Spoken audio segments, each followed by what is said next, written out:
কংসকে বধ করার পর শ্রীকৃষ্ণ মথুরা ছেড়ে দ্বারকানগর প্রতিষ্ঠিত করেছিলেন। কিন্তু শ্রীকৃষ্ণের লীলা সম্বরণের সাথে সাথে শুরু হয়ে যায় কলিযুগের। ধীরে ধীরে সমুদ্র গ্রাস করে নেয় শ্রীকৃষ্ণের দ্বারকানগর। সমুদ্রে তলিয়ে যায় দ্বারকা।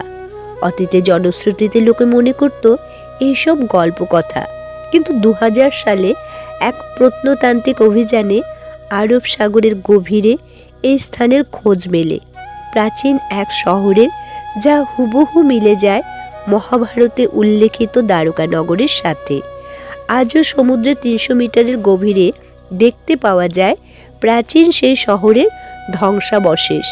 কিন্তু কেন ধীরে ধীরে তলিয়ে গেল এই দ্বারকানগর? কেনই বা মথুরা ছেড়ে চলে এলেন শ্রীকৃষ্ণ? আর স্বর্গের মতো কেনই বা বানিয়েছিলেন এই দ্বারকানগরকে? শুনুন সেই কাহিনী। কংসের অত্যাচারে জরাজীর্ণ হয়ে পড়ে মথুরা।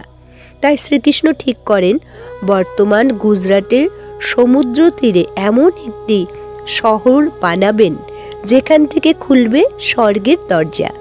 দ্বারকা শব্দের দ্বার মানে দরজা এবং কার শব্দের অর্থ স্বর্গ বা মোক্ষ।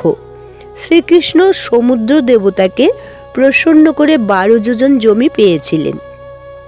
তারপর বিশ্বকর্মাকে অনুরোধ করেন শ্রীকৃষ্ণ ওই স্থানে স্বর্গের মতো এক শহর নির্মাণ করার।